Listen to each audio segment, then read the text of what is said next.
The first time since 1977 that Washington team blocked a field goal and a punt in a single game.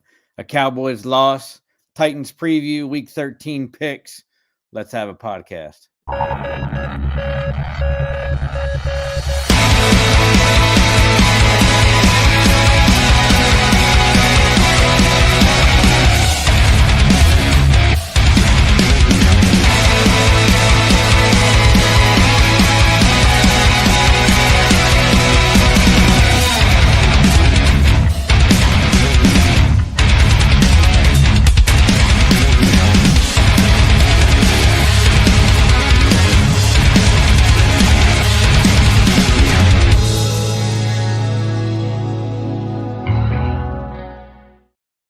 Hey there, good evening, football fans. I'm your host, Steve Lockman of Commanders Gridiron, where we talk everything Commanders on and off the field.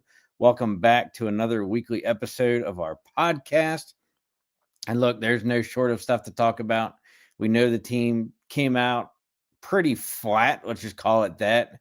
Probably the most dismal performance of half of football that you've seen in a long time. We're going to break that down and talk about it. We're going to talk about the loss to the dismal Cowboys on top of it. We're going to give out some game nuggets and game balls. We're going to do a Titans preview coming up in week 13. And then we're going to do our NFL weekly pick'ems for also week 13. And we're going to end the show on a happy note about some charity giving going into the holiday season. So let's get started. For those of you joining me tonight, you look at the bottom of the screen, you'll see the topics scrolling across there in the gold bar so you can follow along, see what we're going to talk about, see what we have talked about. Also, feel free to use the comment box on whatever platform you're watching us on, whether that's YouTube, Facebook, or Twitter/X. Love the interaction. You don't have to necessarily be a Commanders fan. You can be an NFC East divisional fan. You can be a football fan. You can be a fan in general. I don't care. Slap a comment in there, slap a question. We'll try and get to them and talk about it, have a little interaction throughout tonight's show. But let's get started. Luckily, there's not a whole lot of off-the-field news coming from last week. We talked about the House bill. They got passed for the RFK project. I should say for the RFK process to possibly become a project for the new stadium. And luckily, there hasn't been anything further about that. And there hasn't really been any off-the-field news. We had a 10-day break coming into this weekend's game against the Dallas Cowboys, courtesy of our game last week that, basically gave us a 2-game losing streak. And we kind of were feeling a little bit optimistic, knowing that the Cowboys had pretty much given up on their season for all intents and purposes. But, coming in at 3-7 and the Commanders coming in at 7-4, you kind of expected the Commanders to do a lot better than what they did. The betting favorites thought that we were going to do a lot better than we did, giving them the highest point spread and covering of the weekend in the NFL season at 11 points coming into this weekend. And, look, it literally was a dismal game. And up until about the last 4 minutes, right? Even the second half, but mostly the last 4 minutes, which we're going to talk about in a little bit. But, coming out, we know that Dallas was not playing with a bunch of starters, including quarterback Dak Prescott. He was on season-ending IR. So that meant that Cooper Rush was coming in. Oh, by the way, Cooper Rush has a 4-1 record against the Washington teams. Redskins, Commanders, Washington football team, the whole 9 yards. And lo and behold, our beloved Washington Commanders found a way to lose this game, mainly on special teams, but it was a team effort loss to the tune of 34-26. So, yeah, where do you begin? Where do you break this thing down? I don't even know. But I guess let's do what we normally do, right? JD didn't necessarily have his best game of the year, obviously, in a loss. He was 25-38 for 275 yards. A lot of that was, the 85-yard touchdown pass to McLaurin that had the potential to tie the game at the end of the game. JD still had 2 passing touchdowns. He had 2 interceptions. One was basically an errant throw that probably shouldn't have been made, but the running back should have caught the ball. Not necessarily his fault. The second one essentially kind of was his fault, so to speak, but it kind of is what it is. The running attack started off good, and you kind of thought that Cliff Kingsbury was going to stick with it to kind of help produce a balanced offense, but knowing that, the Dallas Cowboys were almost last in the NFL in rushing defense, I'm not sure why we didn't exploit that a little bit more. And you can't really say that it was, a byproduct of B-Rob getting hurt in the game, which we know, and then obviously at the very end of the game, Austin Eckler got hurt, which we're going to talk about because there were some adjusted personnel moves today with those associated injuries. But, JD ended up being the leading rusher as well for 7 carries, 74 yards, and a rushing touchdown where he scrambled into the corner of the end zone. And, of course, Terry McLaurin was actually the leading receiver with 5 receptions and 102 yards in that, long seam run for a touchdown. But, for 90% of the game, that cat was irrelevant, right? So, they got to find a way to get him more involved in the game plan, get him more targets. Because, when we were doing really well, when we were winning, when JD's quarterback rating was a lot higher, Terry McLaurin was getting a lot more targets, getting some more catches, getting some more yards than that. But let's also give the Cowboys their due, right? Cooper Rush did what he had to do. He was 24 for 32, 247 yards, 2 touchdowns, basically even with JD. No turnovers, which was actually kind of surprising for Cooper. Dowdle had, the bulk of the rushing carries at 19 carries for 86 yards. CD Lamb was kind of CD Lamb, 10 receptions, 67 yards. And it kind of is what it is, right? As I said, the first half was kind of bleh. We swapped field goals. Austin Seibert's 41-yarder with Brandon Aubrey's 46. But, Aubrey wasn't on point. Seibert definitely wasn't on point. Missed field goals, missed extra points. We're going to dig into our side of the kicking woes later on, as you see across the bar. But, when we talk about a dismal first half, it was a dismal first half, right? Both team was 1 for 6 on third down. Total yards in the first half, Washington only had 113 to Dallas has 176, which was kind of crappy there to begin with. And, it was... What else can you say, right? Each team had a turnover in the first half. We both punted 3 times in the first half. Only had field goals. Time of possession was a little more in favor of the Cowboys, but it kind of is what it is because our defense was on the field a lot. Oh, by the way, Washington, for good measure, threw in 4 penalties, which we basically equaled in the second half, if not more as well. And we just weren't able to get anything going. Weren't able to get anything sustained. A lot of 3 and outs. And it just didn't look pretty, right? But then in the second half of the game, we came out, got the opening kick, and we knew that was going to be huge for us. About halfway through the third quarter, Jaden Daniels made that 17-yard touchdown run. But as we, alluded to, that's kind of where our kicking woes began, so to speak. I don't want to say began, but kind of continued, right? That Austin Seibert missed the extra point. Dallas turns around with a 6-yard touchdown pass to Tolbert, makes it 10-9. It's going to be a close game. It's one of those deals where, it obviously at this point in time, we knew Washington wasn't going to blow them out. We'd be lucky to cover the spread. And, yeah, it just wasn't pretty. Fourth quarter, Cowboys, Aubrey kicked another field goal. Cowboys answered that with another touchdown by Schoonemaker. But then, Washington answers that with a Zach Ertz 4-yard touchdown pass. Then this is where the craziness begins, right? With basically 2.5 minutes left.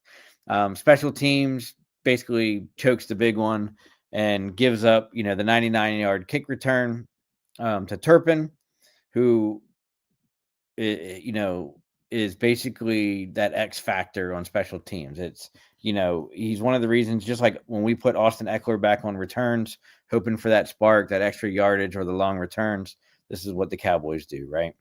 Washington was at least good enough to kind of answer with a field goal. And then, with 21 seconds left, it looked like we might have some magic with that 86-yard pass that kind of started out on the slant short post route from Terry McLaurin. JD hits him on the seam. McLaurin runs the pay dirt for 86 yards. Missed the extra point on that one to make it 27-26. A lot of debate whether Dan Quinn should have went for 2 on that. We'll talk about that later as well. And then, oh, by the way, on the returning onside kick where we have to declare now with the new kickoff rules, Thomas runs it back for 43 yards to kind of seal the deal for 34-26, right? But as I said, when you break it down, look, Washington had 400 total yards of offense, a decent amount, but just should have been a lot more. Should have been points answered on a lot of those drives, missed opportunities on so many levels. Dallas only had 332 total yards. And, look, we had the 100 yards plus rushing that we needed. We should have sustained that, kept it going. Hey, look, even when B-Rob got hurt, you stick with it with Austin Eckler and McNichols. One of the things they did kind of as a midweek move, and I understand why they did it. Obviously, you're not preparing that one of your star players is going to get hurt, i.e. B-Rob, Brian Robinson.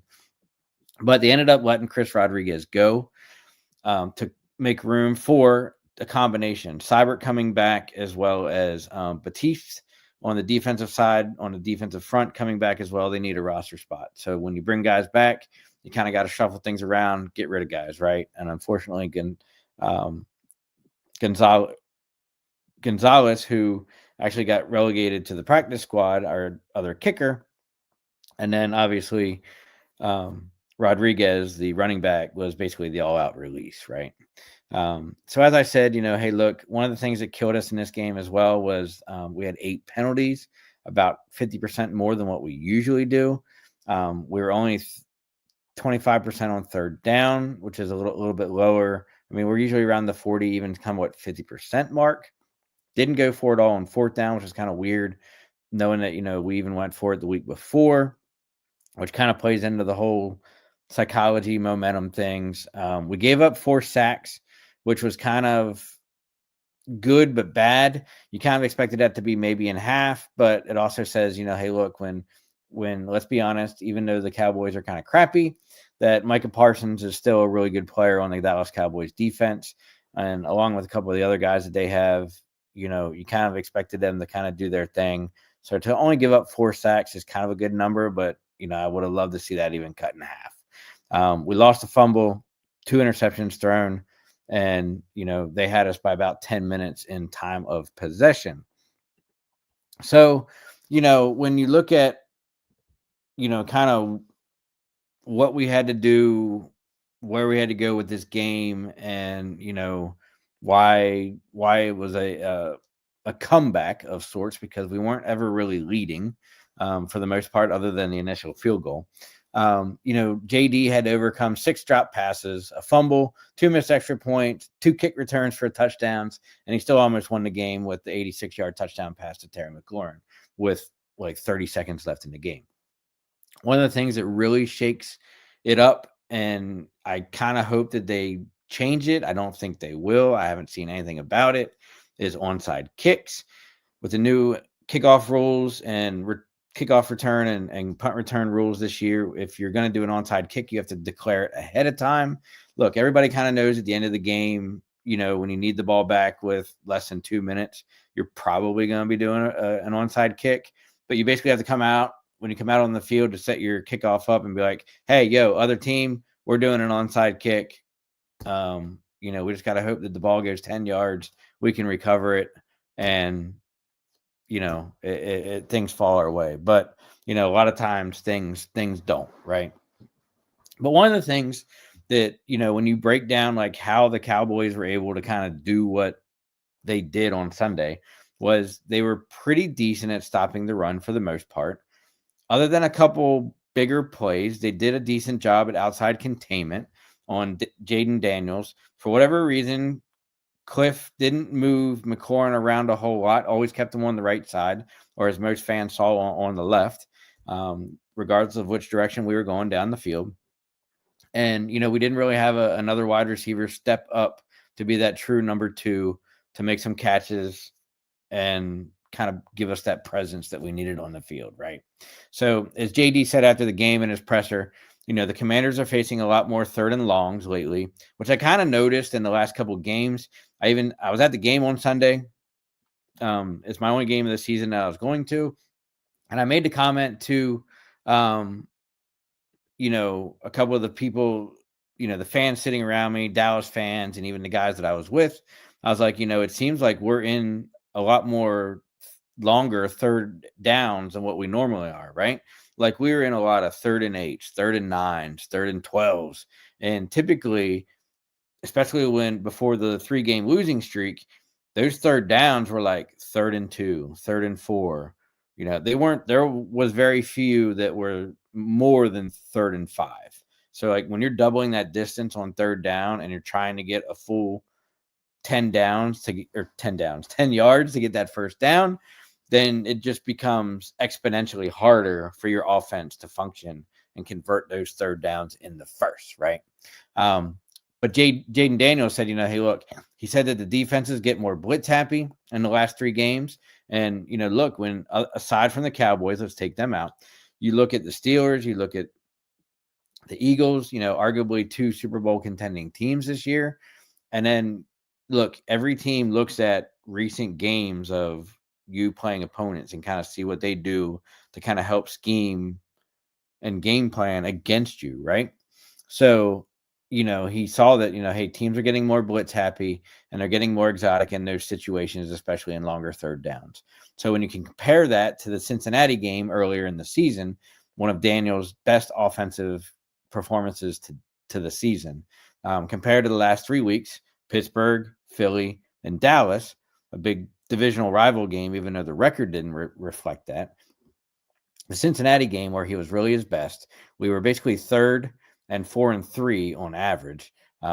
We ran just 2 plays of 3rd and 7, and ran 0 plays of 3rd and 9 plus, right? So our third downs, as I just said a couple minutes ago, were a lot shorter earlier in the season. The last 3 games against better defenses, except for maybe Dallas, on third downs against Pittsburgh, we had very few to little, or I should say higher percentage of 3rd and 7s. We had 7 3rd and 9 pluses, so longer third downs. We had, 8 3rd and 7 pluses, when you look at the last 3 games and that against Pittsburgh. Philly was kind of the same way, right? We had 2 third plus 9 yardages on third downs. We had 3 3rd and 7s. And, basically it's, kind of it reflected that way even in the Dallas game, right? You had 3 plus 9s on third down. You had 7 3rd and 7s, and you kind of saw that throughout the game, that third down was long, third down was long, third down was long. So it'll be interesting to see kind of what happens with that Dallas game.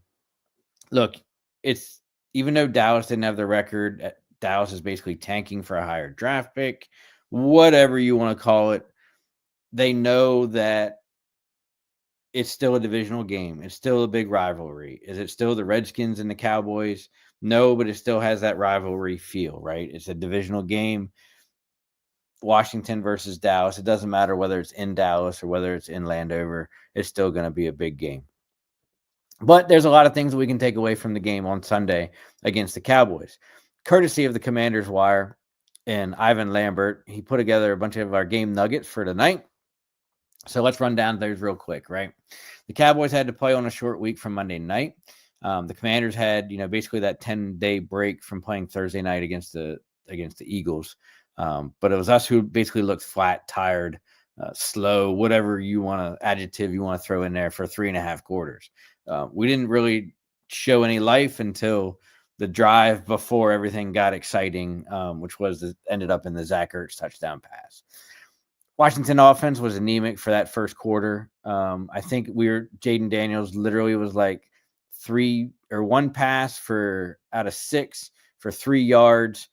The Commanders gave up 93 first quarter yards to Dallas, only giving up 56. We did block that field goal attempt in the first quarter. We blocked a punt. We recovered a fumble in the first half, but we only got 3 points out of that. And look, in today's NFL, when you get those kind of opportunities, you need to put points on the board for every single one, whether it's at least 3 points on every single one, or ideally turn at least 2 out of 3 of those, or even all 3. into touchdowns every single time. But it kind of is what it is, right? Commanders trailed 10-9 after 3 quarters, low scoring game. You knew it was basically going to come down to the last 2 minutes, regardless of what the score ended up being, whether it was going to be super low scoring like that, or if it was going to take off and be a shootout in the second half, right? Frankie Louvu finished tied for the team leading with 8 tackles. He also had a tackle for loss, 3 passes defended. The dude was all over the field. Definitely saw that out there during the game against Dallas and giving Cooper Rush all he could have, right? But overall, we didn't really put much rush. We didn't put much pressure on Cooper. It didn't seem like he was hurried a lot. We didn't have a bunch of sacks. He was able to go through his progressions, hit the receivers that he needed to do. Now, whether or not he had the accurate passes for them to catch, that was a different story. But he basically had his pick of the litter throughout the day, right? Dallas had lost their last 5 consecutive games. They were a -10 in turnovers. Those games today, they again lost the turnover margin 3-1, but they came away with the victory, right? And even though they got a couple turnovers for us, it kind of helped out in their favor. JD surpassed 2,500 passing yards and 500 yards rushing for the season so far, joining legend of the game for that day, RG3, and Cam Newton as the fastest players to reach those marks. JD did it in his 12th career game. And Terry McLaurin's 86-yard touchdown reception was the longest of his career, which is kind of weird to say or recognize that. But as we said, he caught 5 passes for 102 receiving yards. Terry McLaurin now has basically 27 routes run at the right wide receiver position or in the slot side of the right-hand side of the field for the season. He's caught 7 of 8 for those targets on Sunday for 100, or basically in those 3 game spans, for 169 yards and 2 touchdowns. So, and one of the things that I wasn't able to find was how many times so far this season Cliff Kingsbury, by motion, by offensive pre-snap sets, or whatever, actually had McLaurin on the opposite side of the field. So it was kind of interesting, that if you want to have that discussion, because a lot of people are starting to notice that there's not, at least on Sunday, there weren't a lot of adjustments to move Terry around, whether that was put him in motion, whether that was, to start him out on the other side of the field, whether that was to, get him moved around, whether it's pre-snap motion, whether it's routes, whether it's screens, whether it's, play design, whatever. It just seems like they're not adjusting or being creative enough to get him more involved in the offensive game plan, right? As the game goes on. But as we know, one of our biggest things for Sunday was kind of our special teams. Special teams being the kicking show, right? As Chris says, hey, tell the kicker to get a new job. It's funny you say that because either A, you had a feeling that he was going to, I don't want to say that he was going to get cut, although a lot of fans and local media people were calling for the cut because, when you have such a dismal performance, if you miss a field goal or you miss an extra point, you kind of you kind of fight to live to see another day, right? Especially in the football world. But when you have that bad of a performance and you're not the quarterback or a wide receiver or a power position, then you are kind of subject to being released. And hey, look, they'll find somebody else to do better, right? But one of the things that was super interesting, and we'll talk about it with personnel moves, but Austin Seibert was actually put on IR today, which kind of makes a whole other narrative and optics of, was he really 100% coming back from his injury? Why did we not let Zane Gonzalez kick this past Sunday against Dallas? Blah, blah, blah, blah, blah. But Austin Seibert was 2 for 3 out of field goals, missed a field goal, longest being 51, which is actually kind of good for him. Usually above like 45, 50 yards, he's kind of super shaky. Anyhow, he's not a long leg kicker.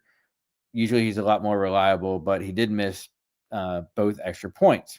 So, it's definitely something that, he was out for at least 2 weeks because he didn't go on IR before, which is an automatic 4-game sit down for any players, regardless of who you are in position. When you go on IR in season, it automatically is a 4-game benching for lack of better terms, right? So he didn't go on IR, but they basically put him on injury. Brought Zane Gonzalez in. Zane Gonzalez did really well well from long distance, and kind of thought that he was going to moving forward be the person, right? Or be the kicker. Me, whether you're in football or any sport, baseball, basketball, hockey, you name it. I'm of the belief and the philosophy that you ride the hot hand, especially in kickers and especially in snappers, kind of like when you're, baseball pitchers or whatever. If somebody's on a streaker, somebody's on a hot run, like that's who plays. That's who fills that position, etc. So while I certainly understand that Austin Seibert was the full-time kicker, if we're having a lot of success and he's 100%, which he was, you got to keep riding with Zane Gonzalez. So, well, come to find out that as of today, Austin Seibert ends up going out on IR, which makes him basically going to be sitting down for the next 4 weeks. So Zane Gonzalez is going to be coming back in as a kicker. Now, then you got to think back, okay, play the what ifs, if Zane Gonzalez was kicking for us like he probably should have been on Sunday, I can guarantee that we would not have missed 2 extra points, and we probably wouldn't have missed a field goal. And we probably wouldn't have been kicking off, to the point that the Dallas returner catches the ball. We would have been kicking them into the end zone or out of the end zone to give them an automatic touchback so that they didn't have the opportunity to score a kick return on a touchdown. Kind of see where I'm going? That's where we're at, right? So, but one of the things that you got to put into the story, and it's kind of the human element side of things, is after the game, you saw Austin Seibert, one of the first guys, going into the tunnel, running down the tunnel, heading back to the locker room. And, look, as much pressure as there is on any of these NFL football players, they're making tons of money, most of them. They're still playing a sport. There's still a human side of it. And, basically he feels like crap.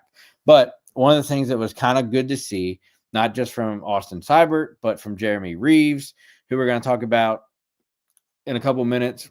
Austin Seibert took full responsibility and accountability for the kicking woes.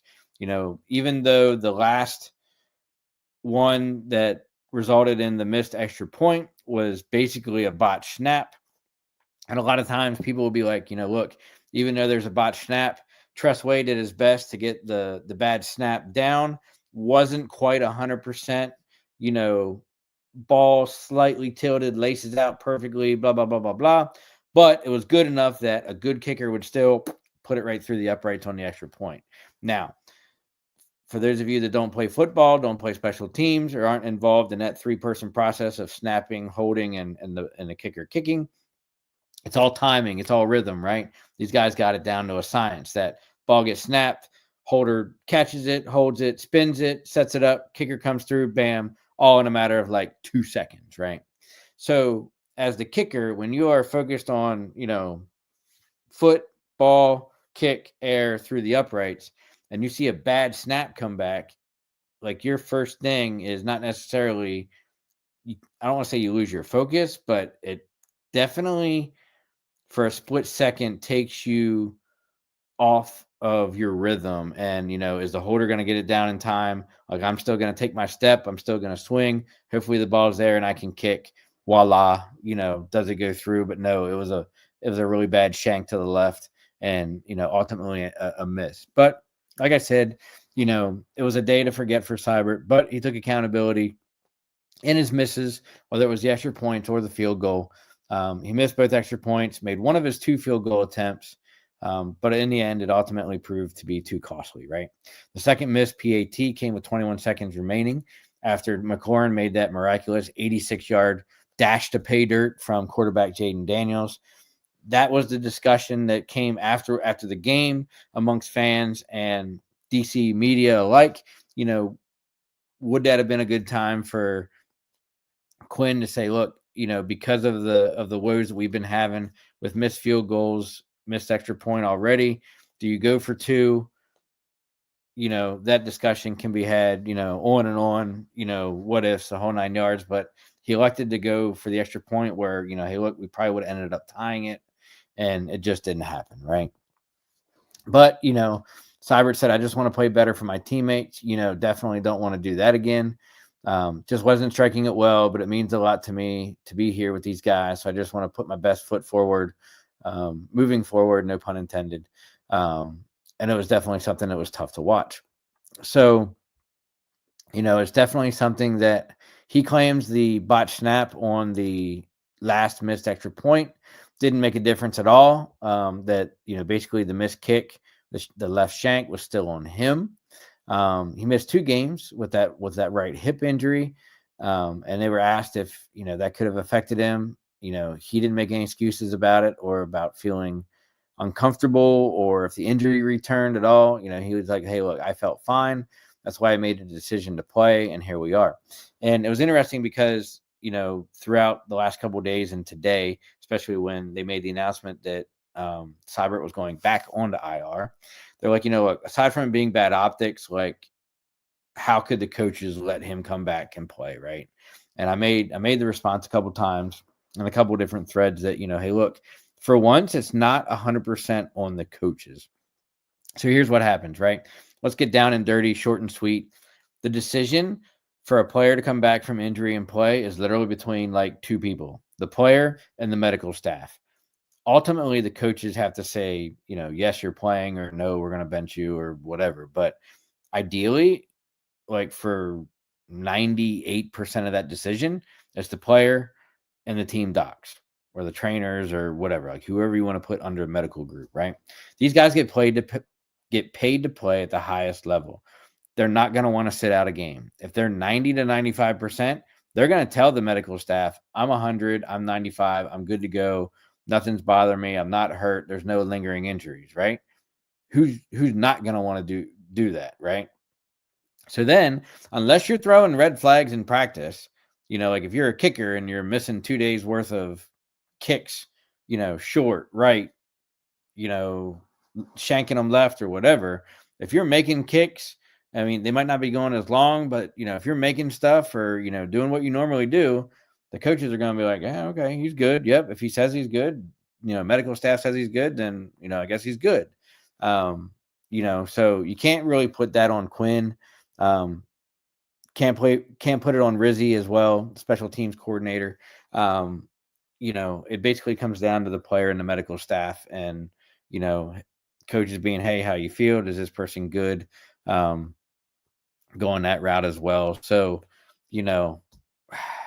yeah, it kind of is what it is, right? Do I wish we could have had a lot of things back, did a lot better in every facet of the game? Absolutely. But, hey, look, it sucks. We lost. It kicks us to 7-5. We still have a lot of winnable football left. We still have a bye week coming up that we can get absolutely a lot more healthy, get our guys, in a better position to finish out the season strong. Hopefully make a wild card spot as the Eagles run away with the NFC East, and, at least put on a decent showing going into the playoffs. But, we take every game, one game at a, 1 week at a time, one game at a time. And, we have Tennessee up next. So we'll kind of see what happens, right? But speaking of Tennessee, looking at the preview for the Tennessee week, we get, I usually try and look at the previous week as far as what that team did, to kind of help gauge and kind of scheme, if you will, like what this game is going to look like.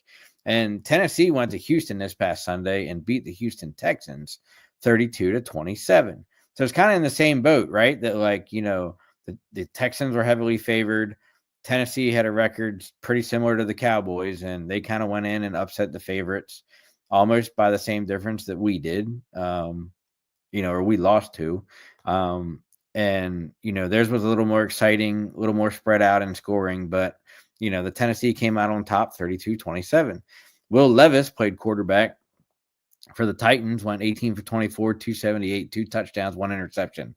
That's pretty much his game line every game of the year that he's played in that he hasn't been hurt, right? 200, 300, basically 300 yards, a touchdown or two, 1 or 2 turnovers. That's his MO. They have a really good running back in Tony Pollard, had 24 carries for 119 yards, 1 touchdown. Why does that name sound familiar? Because, oh, by the way, he's played for the Cowboys the last couple of years and became their predominant RB1 over Zeke Elliott the last 2 seasons. But then he left in free agency, went to Tennessee, and signed a decent deal with them to become their running back.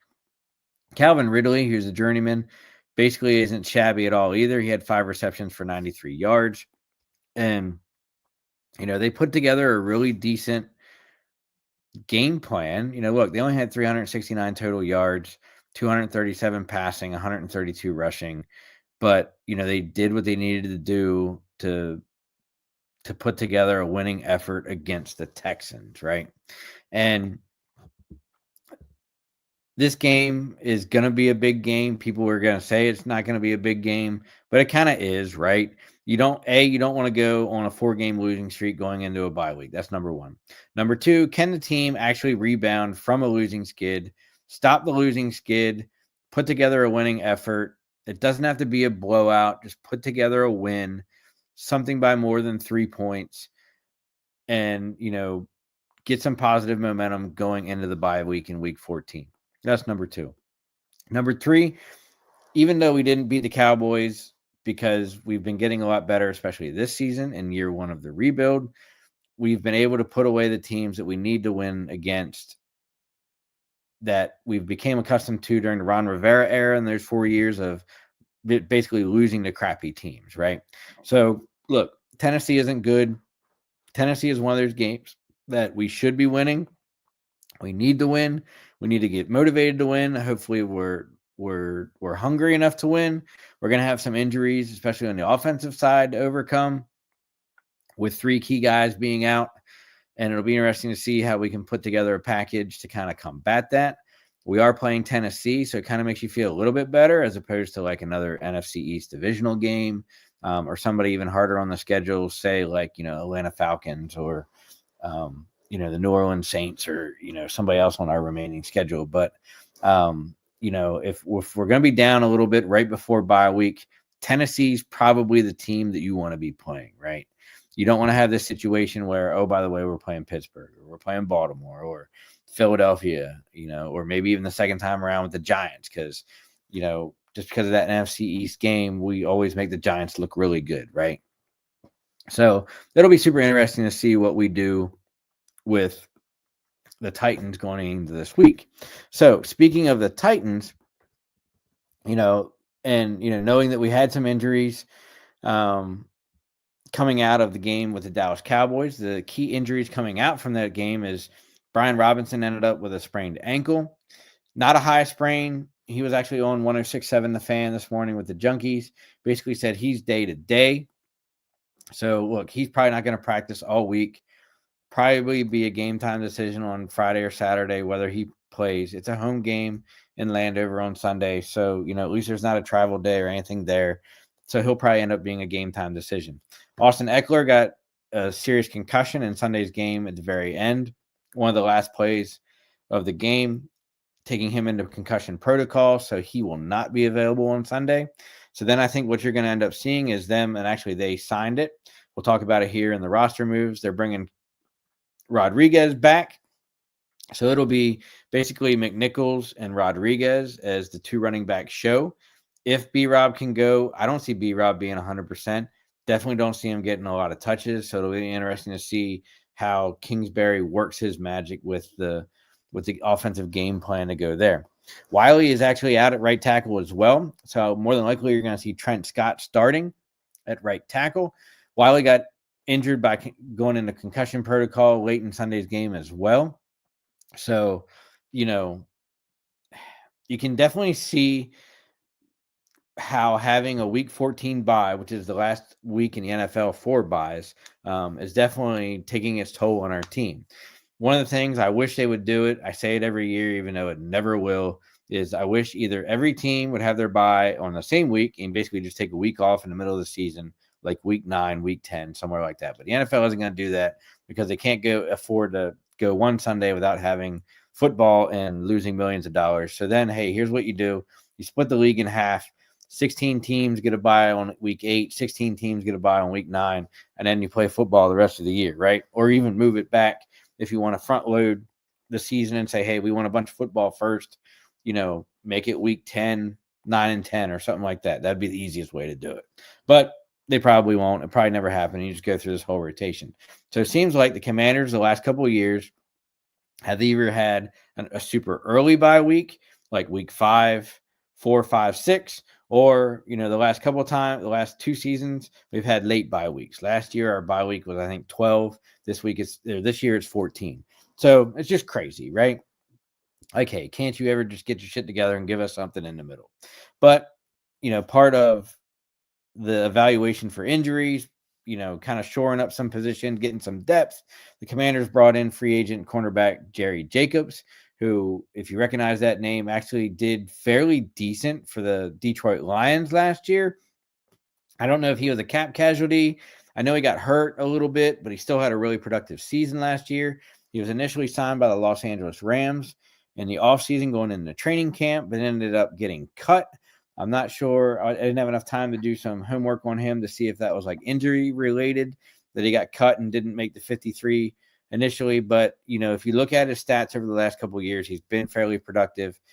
No signing as of yet, but you got to think that, with the PIs on Ben St. Juste all the time, Lattimore more than likely not coming into play until after the bye week in week 15, that, they want to bring at least another guy, give some depth, somebody who has experience and has some productivity into the secondary. I think it's behooves them to do that. Why they didn't do that 4 weeks ago minimum, I don't know, but hey, I get it. And I'm one of the only fans that still realizes that we're in a rebuild. We're not in a retool. We're not gearing up for deep playoff runs every year. Like we literally started at 0, or even a negative number at the beginning of the year. We just happen to have a really good draft pick, a decent line, more than what we had last year. And by the way, we kind of just took off at the beginning of the season, right? We're still in year 1 of a rebuild. We're going to add more pieces through the draft and free agency in the offseason. So we're only going to be tooling to get better, right? Only going to be tooling to get better. As I said, today was the day of roster moves. There's roster moves included. Basically, we released Marquise Hayes from the practice squad so we can make some room for some people. We put Austin Seibert, the kicker, on the injured reserve list, out for a minimum of 4 weeks. Can't come back until week 17, maybe 18 at the earliest. You have to be out for 4 weeks and then you can come back. You have a 21-day window to come back on. So, I guess essentially he could play the last week of the season if he's good enough and he comes in during his open return window or even the first week of the playoffs. But hey, look, man, by that time, if Zane Gonzalez is still doing what Zane's doing, Seibert might be done for the year. Let's just be honest and call it as it is. We signed back to the team Chris Rodriguez. Luckily, no teams picked him up off of waivers after clearing them about halfway through the week. And we signed defensive tackle Viliami Fahoku Jr. to the practice squad, basically gives some depth because Mathis was injured a little bit on Sunday, but ended up coming back into the game. Never saw anything truly on him going forward. Knowing that our running back situation is kind of depleting our room, yes, we did sign Rodriguez back, but we ended up working out running back veterans James Robinson and Boston Scott. I would not be surprised if one of those 2 guys ends up being signed this week, just kind of as a third back lean to, so to speak, especially if it comes out ended up by Thanksgiving or even Black Friday that B-Rob is not able to go. Look, if they want to have B-Rob for the long term of the season, I would not be surprised if they sit B-Rob out against Tennessee, give him the bye week, and basically he has 2 weeks off and then come back strong and finish up the season with the last 4 games. So, who knows what they're going to end up doing with that, but I would not be surprised if they do that. As a reminder, going into the holiday break coming up this Thursday and Friday, it kind of sets the stage for your holiday viewing of NFL games. Obviously on Thursday, and thank you NFL for this lovely host here. We got a couple of snoozers on Thanksgiving, so when that turkey's kicking in the afternoon, it'll give you a chance to catch up on some sleep. But we start off the Thanksgiving Day slate of games with the Chicago Bears and the Detroit Lions at 12:30, the New York Giants and the Cowboys snoozer at 4:30, and then we're gonna have a decent to pretty good game between the Dolphins and the Packers on the night side at 8:20. This year, something special. They're gonna have a game on Black Friday. It's gonna be between the Las Vegas Raiders and the Kansas City Chiefs at Arrowhead at 3 p.m. on Friday afternoon. That's gonna be on Amazon Prime, since Amazon Prime is not getting a Thursday night game on Thanksgiving. They basically shifted that game to the Friday afternoon. So you're going to get some games on Thursday, going to get a game on Friday. You're just not going to get any football on Saturday. And then we get our full slate on Sunday. As we move into our Week 13 NFL picks, we're going to do our NFL picks this week, courtesy of Jason Fine, that's a.k.a. Attorney Big Al. You can reach him at 1-800-HURT-123, specializing in motor vehicle accidents, slips and falls, workers' compensation, personal injury claims. Has 3 convenient office locations throughout Pennsylvania and New Jersey, with 1 located in Philadelphia, 1 in Cherry Hill, New Jersey, and 1 in Steel City of Pittsburgh. I've actually kind of found it really interesting. Jason has been hitting the airwaves in the D.C. market. This is the second week in a row, actually, I guess third week in a row that I've caught his radio ads in the DC market. I'm like, hey, I know that guy. He advertises with us at Out of the Box Sports. So if you're looking for legal representation, legal advice, or anything for your legal needs, reach out to Jason Fine, aka Attorney Big Al. Tell him you saw us or you heard us here at Out of the Box Sports. Remember, if you don't win, he doesn't collect. And you can reach him at 1-800-HURT-123. So as we move into our Week 13 picks, let me bring that up real quick. Ta-da! All right, let's fire through this real quick, and then we'll finish up strong with a couple announcements before we sign off for tonight.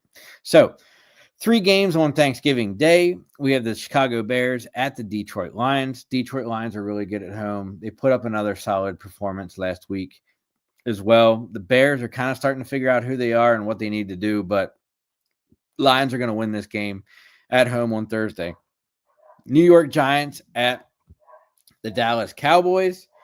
Man, I'll tell you what, you got to wonder who's going to win this game. I don't want to add it to my parlay for the weekly slate of games, only because it's probably going to be a coin flip. Dallas is going to be coming off some good momentum off the victory at Washington.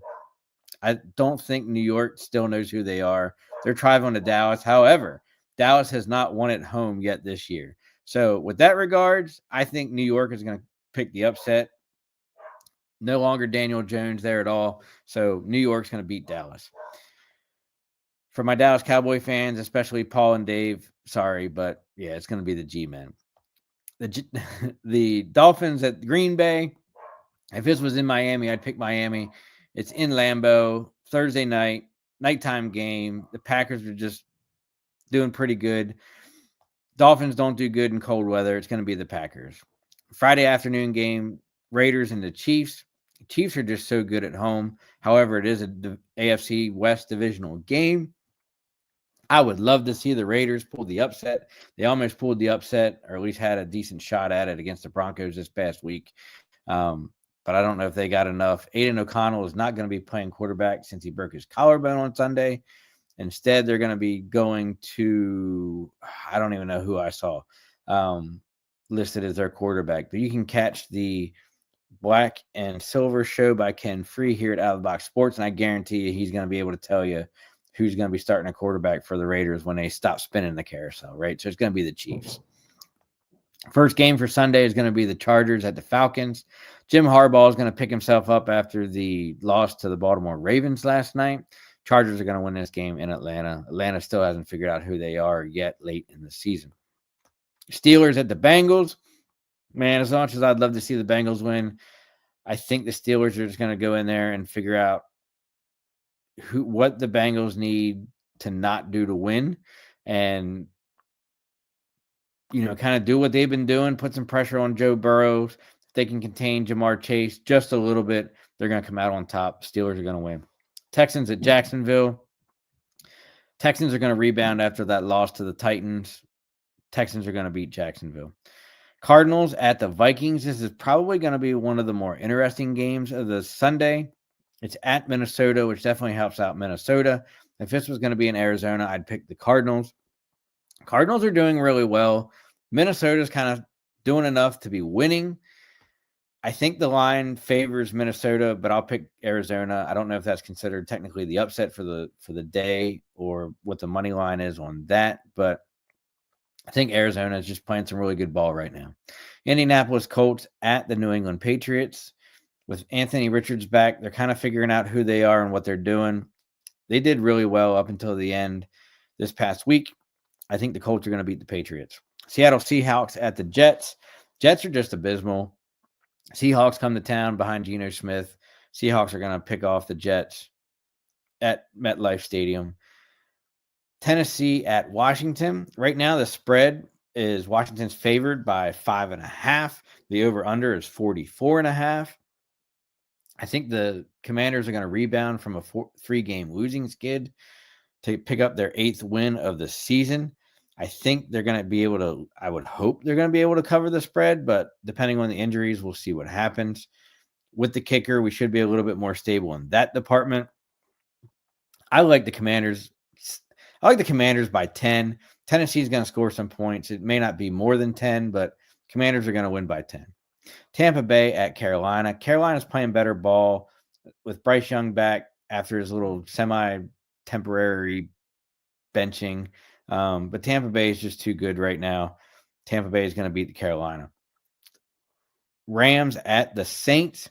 Saints have been playing some decent ball, but it's just not enough for Sean McVay and Matt Stafford and company. Rams are going to beat the Saints. The Eagles at the Ravens.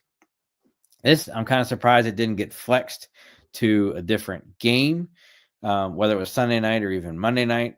Even more shocked it didn't get flexed to Sunday night football. But even Sunday nights, I guess, a decent matchup going into it. But Eagles are playing really good, first in the NFC East. Baltimore is doing really good, coming off that win last night. And, look, I hate both of these teams, but I think the Eagles are just too much for the Ravens right now, especially with Saquon Barkley, who's arguably the NFL MVP at this point in the season. So as much as I would love to see Baltimore win, I think the Eagles are gonna go into Baltimore and pick that one off. San Francisco at Buffalo. San Francisco is not going to do well going into Buffalo. I'm not 100% sure that Brock Purdy's even back yet from his shoulder injury. Josh Allen's just playing too good right now, and with them having a home game with the Bills Mafia, Buffalo is going to win on Sunday night. Cleveland Browns at the Denver Broncos. The Cinderella story that happens every once in a while for the Cleveland Browns is going to run out, and the Broncos are going to end up getting the W at home with Sean Payton and Bo Nix to basically take out the Cleveland Browns, who, like I said, 1 week they're good, 1 week they're not. Right? So who knows? We'll see what happens. We were supposed to have a guest tonight. We were supposed to have Kelsey Nicole Nelson, award-winning DC journalist, 2-time presidential award winner, sports journalist. She covers a lot of the DC area for sports, and especially on the collegiate level as well. She actually was called last minute to cover the Georgetown basketball game tonight. So she's going to be rescheduled for next week. She's going to hop on with us. We're going to recap the Tennessee game together and then knock out our week 14 picks. So even though she wasn't here tonight, she'll be back hopefully with us next week to be our guest appearance. And last but not least, since we had our amazing Toys for Tots with above average graphing and Prince Frederick Chrysler Dodge Jeep this past Saturday, which was a huge success. Basically, we filled up, I think, 3 trucks of toys, basically the Sprinter vans, front to back, top to bottom, side to side. And, we bring in a bunch of Capitals. And this year was Washington Capitals, Nick Backstrom, Braden Holtby, Carl Alsner, Devontae Smith, Pelly, and Craig Laughlin. And basically, you bring some wrapped toys or gift cards, and we give you some autographs. That was a huge success going into the holiday season. I was kind of rooting around to see what I could share for the next couple of weeks as we go into the Christmas holiday season as well, and stumbled on my buddy Chris Bryant, who's part of the Hog Farmers, which is basically the Hog Farmers are a 501c3 charity foundation, but they're Commander fanatics. You'll see them at every game down in the lower bowl by the tunnel. Some great dudes, great organization. And they're basically doing a Christmas Amazon wish list for pediatric cancer this holiday season. So to help spread the holiday cheer and support pediatric cancer child by purchasing items from their wish list, you can visit their website at hogfarmerscharity.org/holiday-Amazon. I'll post a link and post their information. I'm going to try and get Chris on maybe even next week for a couple of minutes, just kind of help explain what this is and how long they've been doing it and stuff like that. But great cause as we go into the holiday season. If you're not a Commanders fan, you're just a football fan in general, feel free to jump on this holiday endeavor or find your local NFL team or even professional sports team. Every team's doing something throughout the holiday season, whether it's Christmas wish list, the Washington Commanders today, I think it is. We're giving out over 3,000 Thanksgiving meals at Northwest Stadium to the less fortunate, and then they're going to roll that into more endeavors throughout the Christmas holiday season.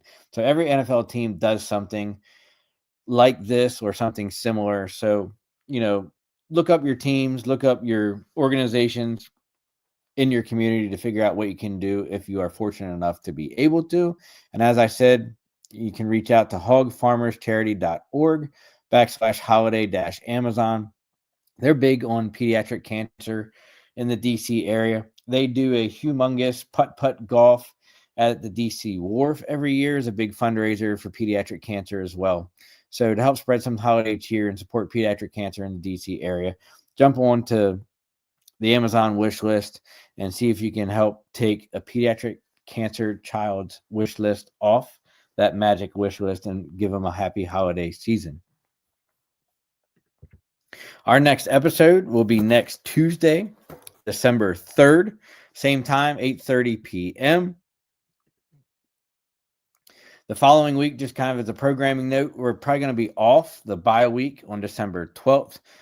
That day, I'll actually be doing a private autograph signing with Capitals star Tom Wilson. And I don't know if I'll actually be back in time. I should be, maybe, who knows. But with it being the bye week, we're probably just going to take off that week and then come back in the week after. So look for us. We'll post the previews. We'll post the announcements. As always, thank you for tuning in tonight. Be a friend, tell a friend, say something nice. Enjoy your Thanksgiving holiday. Be safe. Remember, if you do drink, don't drive. Lots of ways to get around from point A to point B without you driving behind the wheel. And until next week, have a good night. Stay safe.